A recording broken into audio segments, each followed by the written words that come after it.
Ampifaliana mandrakariva hatrany ny arabanantsika mpanaraka an'ireo fampizarana maso eto amin'ny pejy zava-manahirany vehivavy indrindra indrindra ny arabanany Randrianarison Fanjaniriana sy ny antsa fitia Miantemasoa izay tena nandray anjara mavitrika tamin'ny fifaninanana mahakasika ny Loisa Senoka tamin'ny volana teo Randrianarison Fanjaniriana moa nahita valiny 700 be izao ny antsa fitia Miantemasoa niezaka koa izy nanatratra nahita valiny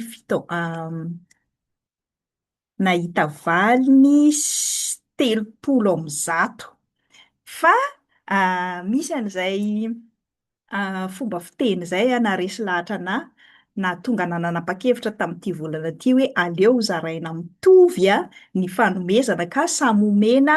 5,4 alina ariary Randrianarison Fanjaniriana sy miantsa fitia Miantemasoa satria samy niezaka izy roa samy nitaraina tamiko hoe misy valiteniny anankiray mipoitra any amin'ny anankiray niezaka ihany nanaraka tsara hoe iza no niteny taloha sy tafara fa ny tena zava-kendrena eto amin'ny pejy moa izany tsy ilay fifaninanana, tsy hitady perfeksionisma. Tamin'ny farany teo tsika efa nanapa-kevitra aleo tsisy omena satria samy niziriziry lasa ohatran'ilay vehivavy anankiroa ilay nakany amin'ny Solomona hoe zanako io dia aleo ary vonoina izy dia aleo tsisy mahazo dia nefa raha izay no ataontsika dia lasa fahavalony tsara ny perfection. Amin'ny teny anglisy moa ilay fomba fiteny hoe don't make the perfection be the enemy of good, izany hoe na dia tsy tanteraka azy antsika amin'ny lalàna ary izay indrindra mihitsiny koa moa izany mifanaraka tsara amin'ilay teolojia kristianina izay mahatonga antsika mifaninana mahakasika an'ireo vehivavy ao amin'ny baiboly ireo hoe tsy mitady perfeksionista amin'ny fanatanterahana ny antsipirian'ny lalàna Jesosy ilay Kristy izay inoantsika, izay no mahasamihafa ny fivavahana kristianina amina finoana hafa izay tena manindry mafy ny resaka lalàna sy tsy pitsopitsony ary izay no nampisy ny testameta vaovao satria tsy ilay hoe tsy mahazo manao n'inona amin'ny sabata, tsy ilay lalàna 300 nateraka ilay didy folo tsony no zava-dehibe amin'ny Jesosy sy ny fiainana kristianina fa ny ao am-po. Indrisy anefa tsy malala ny ao am-po za tsy Andriamanitra hita ny any am-ponareo roavavy fa ny hitako dia samy niezaka nareo samy saro-piaro nareo amin'ny fikarohana izay ataonareo ary samy misy miverimberina ny valiteny izay nomenareo mazava ho azy moa mitovy ilay vehivavy na za raha reraka nanaraka tsikelikely an'ilay valiteny tsy omena tsiny nareo raha sendra misy valiteny tsy hitanareo koa nataony hafa ka anatsarantsika anazy izany manomboka hatreto dia mba tsy hankivy ny mpandray anjara. Mahafinaritra be ny mahitatsika vehivavy au lieu de mi-scroll fotsiny sy mandany connexion sy mandany fotoana manao zavatra hafa eto amin'ny Facebook dia miezaka mandray anjara mianatra momba an'ireo vehivavy ao amin'ny soratra masina sy mizara ny zavatra azonareo amin'ny soratra masina dia amin'ny maha-fifaninanana ny fifaninanana nefa dia izay izany no entintsika mitsara manomboka hatreto hoe rehefa mifanakaiky samy tsy manaraka ny lalàna ny mpandray anjara nefa samy miezaka dia zaraintsika ilay fanomezana. Rehefa hita mibaribary kosa nefa hoe misy tena mandika fotsiny rehefa hita mibaribary hoe mifanelanelana be ilay isa rehefa hita mibaribary hoe tsy manaraka an'ilay fepetrana dia efa lazana mialoha aza dia omentsika an'izay anankiray tena hoe mendrika sy mety mahafeno kokoa an'ilay fepetra ny fanomezana ray manontolo noho izany dia zaraintsika anankiroa amin'ny antsa fitia Miantemasoa sy Fanjaniriana ny fanomezana amin'ity volana ity 5 alina ariary ary efa miomana sahady ny fanomezana 5 alina ariary indray amin'ny 15 ny volana aogositra sady Assomption moa amin'io dia i Claudia araky ny Voasoratra ao amin'ny Matthieu toko fahafito amby roapolo ny andininy fahasivy amby folo. Tsy voatonona moa io anaran'ny Claudia io fa ny mpikaroka teolôjika taty aoriana no mieritreritra tsy sura koa hoe mety ho Claudia ilay vadin'ny Pontio Pilato ihany no ilay Claudia lazain'ny Paoly sy ataon'ny Paoly veloma ho vehivavy farany voatonona anarana ao amin'ny testameta vaovao any amin'ny Timoty faharoa any amin'ny toko sy andininy farany any de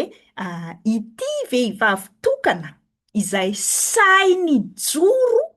nanohitra ny feony rehetra rehetra. Sainy joro Claudia vadin'ny Pontio Pilato rehefa nanofy hoe tsy tokony hanameloka ny olo marina io ianao. I Claudia irery ihany no vehivavy sany laza fa olo marina Jesosy. Mety nisy ihany teo amin'ireo jios, mety nisy ihany teo. I Pontio Pilato moa mazava ho azy nanasa tanana izy nahafantatra hoe tsy misy tokony hanamelohana an' Jesosy nefa tsy sahy nijoro tahaka ny Claudia vadin'ny Pontio Pilato izy fa izy rery zany no ny teny sy ny joro sy nandray andraikitra hanamarina fa tsy meloka zany Jesosy. Na ny mpianatry Jesosy aza nandositra tsy nisy sany teny an'izany mibaribary fa i Claudia kosa de voalaza ao amin'ny baiboly, voalaza ny soratra masina fa nanofy izy ary nanahirana anazy ilay nofiny ka nahatonga azy nandefa hiraka niazakazaka tany amin'ny vadin'ny Pontio Pilato rehefa hitsara an' Jesosy hoe aza manameloka ny olo marina io ianao fa misy zavatra hitako tamin'ny nofy izay tena mampiororo anahy mafy. Tsy nolazain'ny baiboly moa hoe inona le nofy, tsy nazavain'ny Claudia rahateo hoe inona lay nofiny fa ny azo antoka de vehivavy tokana no sany teny rehefa nahita ny tsirariny nampiarina tamin'olo marina ary tsy hoe niteny fotsiny i Claudia fa hoe manana hevitra, manana opinion de miteny sy manoratra tahaka ny ataontsika teo amin'ny Facebook fa tena vidiny lafo zany fitenenana zany. Fantatsika tsara ny tantara samihafa ao amin'ny baiboly fa misy vehivavy tahaka ny i Vasti zao ohatra tsy niteny aza fa tsy nanaraka ny tenin'ny mpanjaka fotsiny de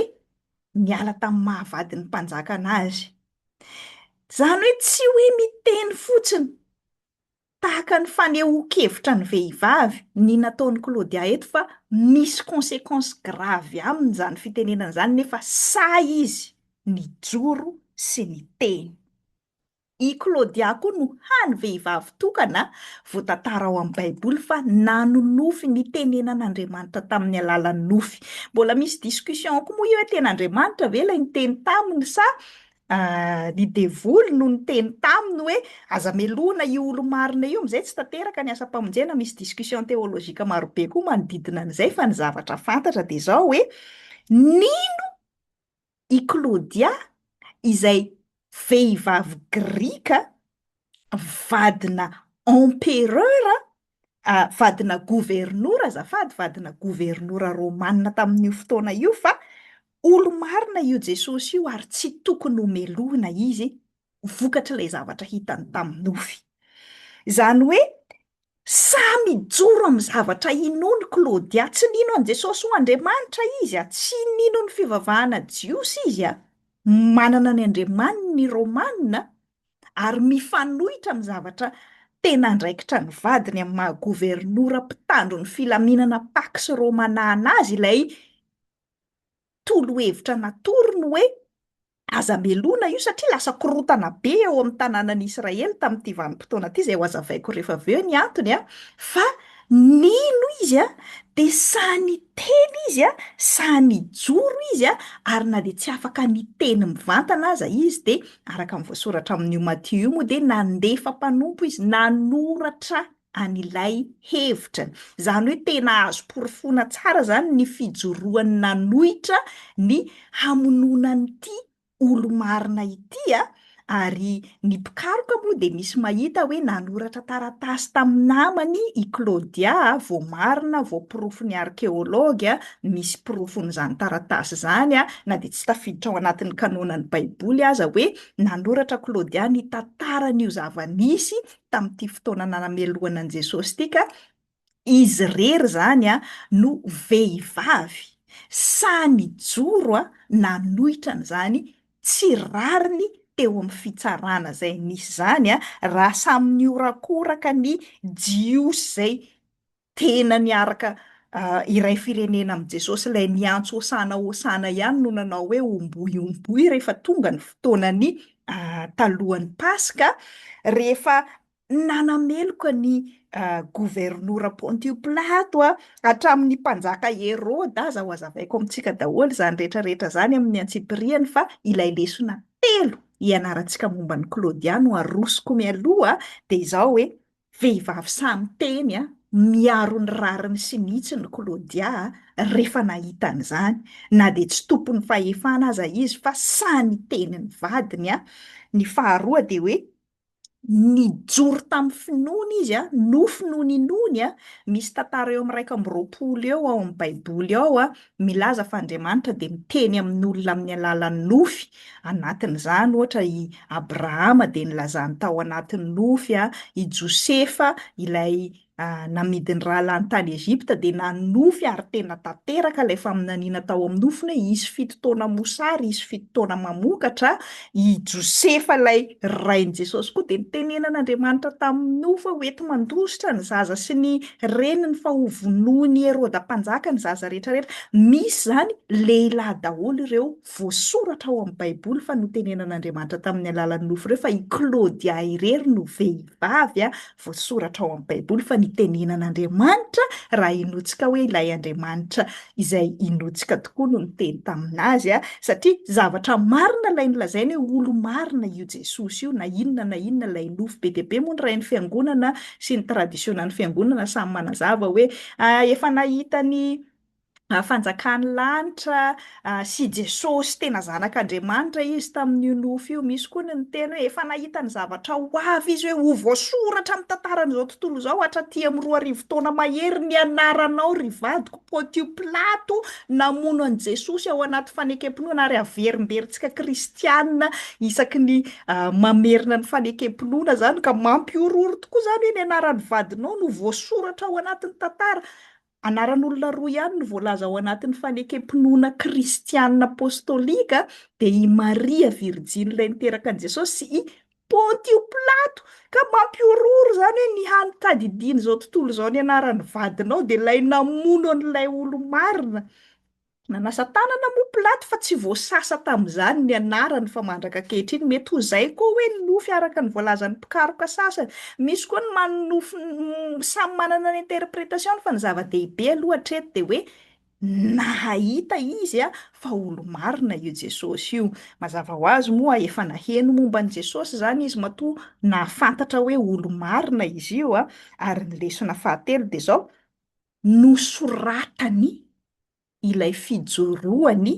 rehefa tsy afaka niresaka ny vantana tamin'ny vadiny izy nilaza hoe olo marina io ka aza melona fa mety mampatahotra izay nofiko izay. Izay ny lesona telo fa ny antsipiriany araky ny mahazatra antsika eto amin'ny pejy zava-manahirany vehivavy satria fampianarana soratra masina ny atao dia hidirantsika lalindalina kokoa hoe inona moa zany no nahatonga n'izany zavatra rehetrarehetra zany nitranga. Herinandro fotsiny alahady talohan'ity fitsaranan'i Jesosy ity dia ny jiosy rehetrarehetra tamin'io fotoana io ilay nihira alahady ny sampany rofeo hoe hosana hosana zanaky Davida izy no hamonjy antsika, tonga ny alakamisy omboy vonoa ihany io. Inona ny zavatra nitranga tao anatin'izany 3 sy 4 andro zany? Fa mialohan'izay mifandray amin'ny zava-misy ara-politika savorivory mbola misy mandraka ankehitriny tsy any Madagasikara ihany fa izay eto États-Unis dia misy mpaneho hevitra sy misavorivory isan'andro isan'andro koa ty tahaka ny zavatra misy maneran-tany de zao ny sistema tamin'izany fotoana zany de ny ampira romanina zany no natanjaka indrindra tamin'izany fotoana zany ohatraohatran'ny hoe ny amerikanina sy ny eropeanina sy ny tandrefana zany no eritreretina hoe ampira matanjaka indrindra ara-ekônomika koa amin'izao andro iainantsika zao. Ka tamin'io rafitra io zany de nisy ilay antsoina hoe empereur Emperora Tiberius. Kaisara zany no empereur niandraikitra ny ampira ray manontolo tamin'io vanim-potoana io de ny empereur izay miandraikitra ny le zanatany romanina ray manontolo manana gouverneur izy mitovitovy any amin'ny any Madagasikara any misy filohantsika na filohan'ny repoblika io na filohan'ny fanavaozana na filohan'ny inona miandraikitra ny Madagasikara ray manontolo de misy ny antsoina hoe gouverneur na président ny province izay miandraikitra resaka faritra de Pilato zany de miandraikitra ny province ny Jodia sy Samaria sy Idumea. De izay no nahatonga ny Pilato tompona andraikitra ny izy moa no miandraikitra ny fanangonana ny taksa ny vola rehetrarehetra zany izy no natao hiandraikitra ny fisian'ny filaminana indrindra tamin'ity vanim-potoana ty fotoana hiakaran'ny jiosy makany Jerosalema vory tany daholo ny olona rehetrarehetra niaraka tamin'i Jesosy tamin'ity fotoana ty miatra manaina sy ny position politika ny Pilato zany raha misy savorovoro izy ilay natao hiandraikitra ny Pax Romana tamin'io fotoana io amin'io fotoana io nahatonga anazy hoe maninona ry izy tsy ny tsara fotsiny hoe olo marina io fa nanasa tanana izy nefa mbola voalaza foana fa izy no namono anazy efa niala ziglara izy nalefa ny tany amin'ny Heroda Jesosy satria zay le rafitra tiako hazavaina ilay gouverneur zany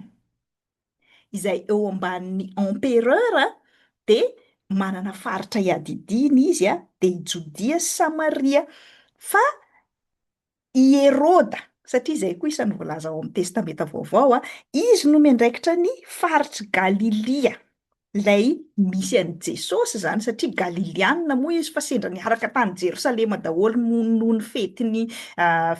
Paska tamin'izany fotoana zany moa fety fankalazain'ny jiosy io de samy niakatra tany Jerosalema zany na Jesosy ilay Galiliana na Heroda mpanjaka izay miandraikitra ny faritry Galilia de fa saika niala ziglara Pilato hoe tsy ambanin'ny juridiction io Jesosy io fa ndana tsaranareo any amin'ny Heroda any fa Heroda moa mpanjaka efa hafahafa anazy hatramin'ny voalohany tsy izy ilay Heroda namono an'ilay zaza rehetrarehetra teraka tamin'ny andron'i Jesosy fa ilay zanaky Heroda le Grand ilay Heroda Antipasy ilay miandraikitra ny faritry Galilia le resahana eto satria rehefa maty moa ilay Heroda lehibe le namono ny zaza rehetrarehetra iny de nizarazara koa ny fanjakany de ireo Heroda Antipasy sy Heroda Filipy sy Heroda samihafa zany no nizarazara lasa hoe misy mpanjaka ohatrany hoe miara-miasa amin'ilay empereur romanina mbola samy zanatany romanina ihany zany fa sady misy ny mpitondra fanjakana mpitondra teo amin'ny Israely ny mpanjaka izay ohatrany hoe client-n'ireo ampira romanina ireo koa izay mizara sy mandray vola miaraka aminy de misy koa ireo mpitondra fivavahana jiosy zany hoe tamin'ny tantaran'ny fanjanahana zany tamin'ny tantaran'izao tontolo izao de misy ireo mpanjanaka izay mamela ihany an'ireo voazanaka ny hanana ny indépendance ny amin'ny resaka fivavahana zany hoe mavela ny libra ihany ny jiosy indrindrandrindra moa ny jiosy amin'ny tantaran'izy ireo hatrany am-boalohany mihitsy de mifamatotra amin'ny fivavahana sy ny politika sy ny ekônomia sy ny identité sy ny fombafomba sy ny rehetrarehetra satria any amin'ny tempoly izy any amin'ny sinagoga izy no manao fanatitra de ireo fanatitra ireo ihany no mivadika taksa makany amin'ny romanina mampidibola amin'ilay ampira ka raha vao ozogozononao zany io fivavahana io de mazava ho azy tsy tombo ilay vola ilainao amin'ny taksa tamin'ity fotoana ty de tsy maintsy niara-niasa zany na de mpifahavalo ara Potiplaso sy Heroda mpanjaka de tsy maintsy pasipasy andraikitra teo ihany izy mba samy iarovany ny tombontsoa ekônomikany milaza an'izany moa zany za am'izao satria betsaka antsika ankehitriny no mieritreritra hoe zavatra vao nitranga taty afara io resaka laïcité de l'État any Europa sy ny liberté religieuse aty États-Unis fa Sistema ekônômika sy politika efa nisy hatramin'izay, misy mahazo tombotsoa ao ambadikao io a, no mbola misy ihany koa iainantsika ankehitriny. Tahaka izany koa ilay rafitra hoe misy empereur mitondra ny Nations Unies sy ny communauté internationale sy ny SADC a, de izy no mandefa ny gouverneur na izay solo-tenany ihany mpanangona an'izay azony ihany miakatra makany amin'ilay empira any a. De misy koa ny antsoina hoe mpanjaka tahaka Andry Herode zay, mila ranondranony eo amin'ny toerana misy azy izy ka mody manangana ny tempoly izy, nefa tsy te ho ratsy amin'ilay fitsaranan'i Jesosy de nanany an'iny fotsiny mody nampanaoviny akanjon'ny mpanjaka de naveriny tany amin'ny Pilato tany Jesosy. Zay nahatonga ny Pilato tratra farany ny tsara an'ity Jesosy ilay olo marina izay nijoroany Klaudia hoe aza manameloko ny olo marina io ianao, zany hoe ireo grand rehetrarehetra, ny gouverneur, ny mpanjaka, indrindrandrindra ireo mpitondra fivavahana jiosy. Teo amin'ny jiosy koa moa misy ireo mpisorona be izay tany amin'ny tempoly tany a Jerosalema izay nivorian'ny olona tamin'ity fotoana ity, de misy ireo sinedriona izay miandraikitra ny raharaha sivily sy sosialy ny jiosy, teny amin'ny fiarahamonina teny, zany hoe ny autorité rehetrarehetra mihitsiny a efa samy nanameloko an'ity Jesosy ity. Mbola nitady hevitra farany Pilato satria anatin'ny efa nanomena ny gouverneur no manao famotsoran-keloka fahobe rehefa fety ohatran'izao a, mbola nitady izay olona farany mpamono olona sy ratsy indrindra tany am-ponja ilay Barabasy izy a, mba hialany amin'ilay hoe Jesosy no vonoina fa aleo anao famotsoran-keloka koa zaho izy androany. Iza no tianareo hovotsorana? Barabasy ve sa ity Jesosy nareo ity izay milaza fa mpanjaka nareo ity? Tsisy idirako ny raharahana fa za moa no natao mpitsara hozy Pilato, de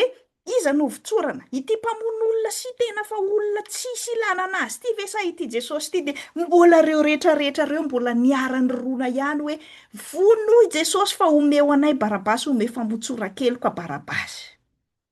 Eritrereto amin'izany zany fa tena le monde entier no efa te hanameloko an'i Jesosy, fa ny vadiny Pilato, i Prisila, i Priska ihany azafady a, i Klaudia azafady, mifangaro be ilay anarana, i Klaudia irery ihany no sany joro, izy irery ihany no sany teny hoe marina io, na ny rehetrarehetra aza efa mitady hevitra fahatany hamonoana an'i Jesosy. Indraindray antsika vehivavy tsy sahy, nefa isika de voalaza sy voapirofo a, na ara-nofo na ara-tsiansy na ara-zavatra hafa fa manana ny atao hoe sixième sens isika, nomen'Andriamanitra an'izany fanomezam-pahasoavana zany antsika rehefa mahatsapa lalina any anatintsika any hoe misy zavatra tsy rariny eto, satria nampianarina nangina foana antsika. Indrindra ny vehivavy malagasy hoe tsy misy akoho vavy maneno de tsy samy joro.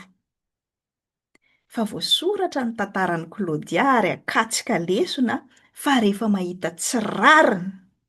na ny rehetrarehetra aza efa manaiky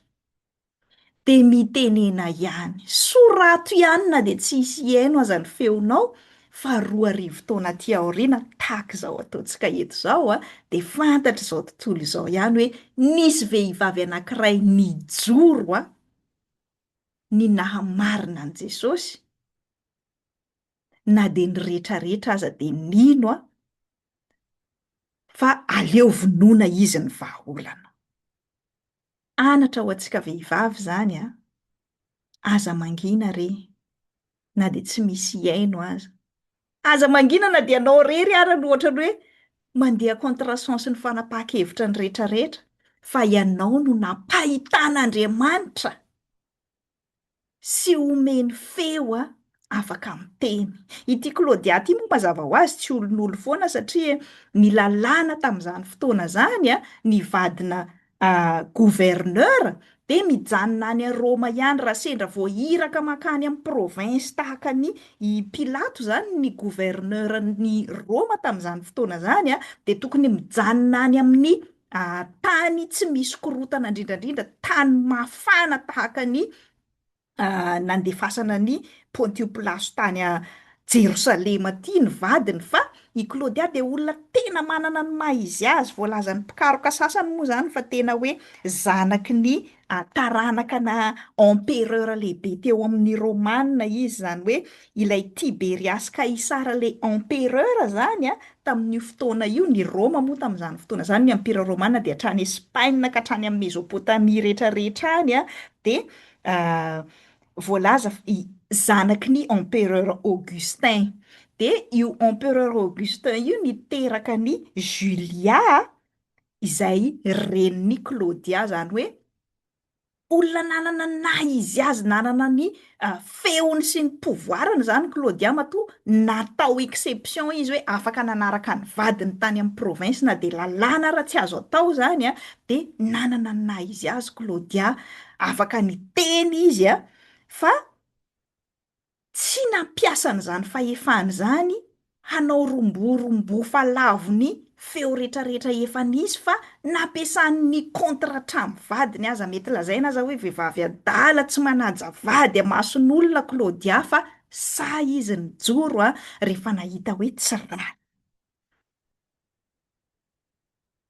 Sahiatsika vehivavy mijoro rehefa mahita ny tsy rariny, na de ny rehetrarehetra aza milaza hoe rariny sy itsiny izay teneniny be sy ny maro.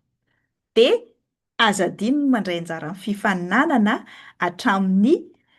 15 Aogositra asabotsy indray eo amin'ny 24 amin'ny ora Madagasikara. Sorato amin'ny commentaire zay rehetra fantatrao momba ny Claudia, ankoatran'izay ny teneniko teo be dia be ny araka ny efa hitantsika tamin'ny fampianarana momba an'ireo vehivavy rehetrarehetra teto amin'ny tamin'ny pejy hatramin'izay izay mahafaly ahy koa no mizara antsika androany zany, fa tao anatin'izay 2 taona zay de efa nianatra vehivavy 430 be zao antsika teto amin'ny pejy. Ny anarantsika voalohany ireo matriarka 10-ny Jesosy Tamara, Kananita izy Rahaba, Kananita koa izy ilay vehivavy janga tao an-Kanana, i Rota Moabita sy Batseba renin'ny Solomona ary Maria renin'ny Jesosy de nitohizana tamin'ireo matriarka 8 izay niara-ny herisetra tao amin'ny testameta taloha. Nanomboka tany amin'ny Eva vao ny vehivavy voalohany noforonon'Andriamanitra de efa voaendrikendrika hoe ianao ihany na tonga ny fahalavona teto amin'izao tontolo izao. Tahaka izany koa i Ada Zila, ilay vehivavy anankiroa izay nampirafesina lehilahy voalohany voalaza fa nampirafy ao amin'ny Baiboly de nitohy hatramin'izao androntsika zao. Ireo zanaka vavin'ny Lota sy ny vadiny moa de hoe nierika ny vadiny Lota de ny zanaka vavin'ny Lota no nanolana ny rainy. I Agara ilay Ezipsianina ilay efa sady efa norohana no natao fitaovana nazahoana zaza foana no mbola lazaina fa fahavalo koa. Tahaka izany i Tamara ilay zanaka vavin'i Davida, princesse voaolana tao an-dapany, zany hoe efa nisy hatramin'izay ity fandotona sy fanaovana tsinotsinona ny vehivavy ity. Tahaka izany koa mbola nitohizana tamin'ireo vehivavy rehetrarehetra tao amin'ny fokony Joda, nianatra an'ireo matriarka anankisivy indray antsika teto. I Sara ilay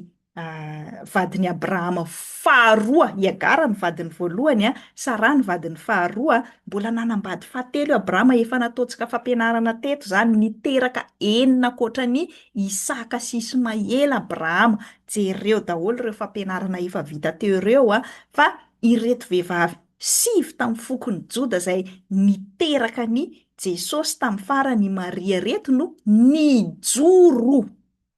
I Sara de nijoro, niralenta tsara izy sy Abrahama tao an-tokantrano. I Rebeka na de hoe nomena ho vadiny Isaka aza de tena nanapa-kevitra izy hoe andeha na de saika hitazona anazy ary amin'ny fianakaviany. Ireo vadiny Jakoba anankefatra tsy hoe vehivavy nampirafesina tao de nalailaina foana fa tena nividiana lafo. Na ireo vehivavy andevo ireo aza tsy azoazon'ny Jakoba fahatany zany, jereo tsara ny fampianarana. I Naomi de voalaza fa ilay mpanano tena efa tokony tsy voasoratra intsony ny tantarany, lany taranaka satria tsisy lehilahy intsony, maty ny vadiny, maty ny zanany roa lahy, no lasa renibe ny mpanjaka Davida, isan'ny matriarka teo amin'ny Joda. Nisy ny mpaminany vavy tahaka ny Olda, nisy ny mpanjaka vavy, mpanjaka ny Persia tahaka ny Estera. ireo no ny joro tahaka antsika vehivavy ankehitriny izay ampianarina sy entanina eto foana koa mba hijoro ka lasa tahaka an'ireto vehivavy amin'ny testamenta vaovao reto ny toy ny tantara hoe tsy nijanona nangiana fotsiny fa izany Elizabeta zany no nahita niaona voalohany tamin'i Jesosy raha mbola tao an-kibon'i Maria aza izy. I anam-paminany vavy zany de tena niasa tao amin'ny tempolo tao a Jerosalema. Izy no nahita maso voalohany sy niandry hatramin'ny farany ny fahatanterahany famonjena hoe teraka ilay Mesia. I Maria Magdalena no misionera voalohany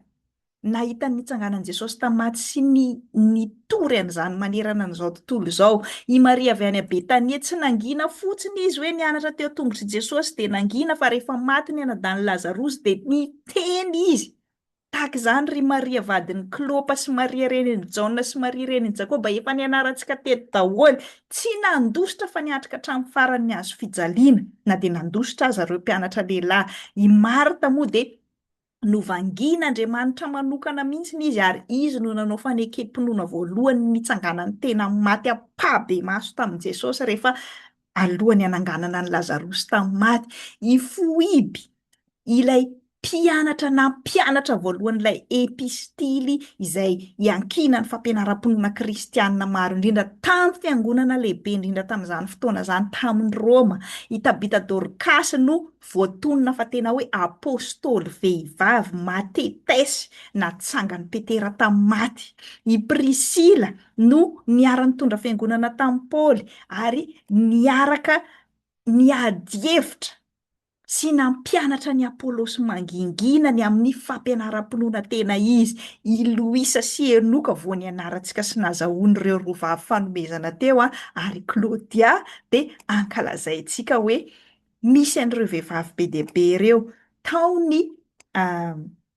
nampanginina antery tsy navela ny teny fa maro koa ireo voafidy tahaka ny Klaudia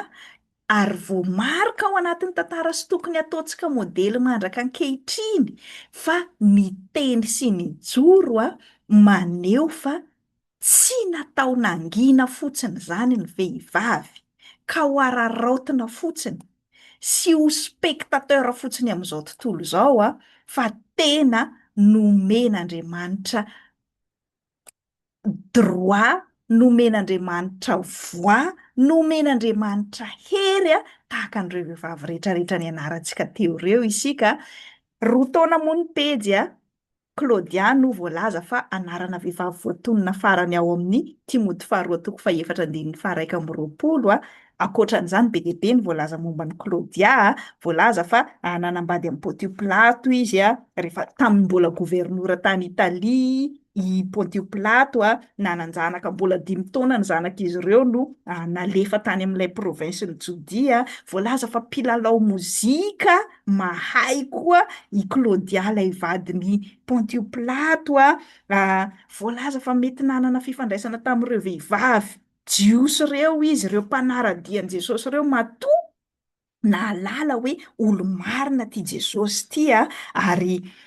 be dia be ny zavatra voalaza momba ny vehivavy ao amin'ny baiboly araka ny hitantsika teto na de Klaudia fotsiny ary ny voateny any amin'ny Timoty faharoa toko fahaefatra ary andininy iray fotsiny aza ny milaza momba ny vadin'i Pilato ao amin'ny baiboly ao amin'ny kanonan'ny baiboly de betsaka ankehitriny ny mpikaroka momba ny vehivavy ao amin'ny baiboly sy teo amin'ny tantaran'izao tontolo izao no mahita zavatra maro momba ny vehivavy ka aprisina sy ampianarana antsika eto koa hoe trandraho reny aza variana fotsiny amin'ireo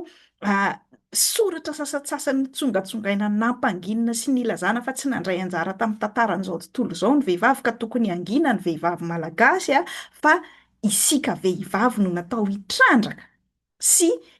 izarany reny ho modely ho an'ireo vehivavy taranaka antsika satria raha mijery atsika tsy nahasoa atsika ny fahanginan'ireo ray aman-drenitsika teo aloha fa vao maika mampahory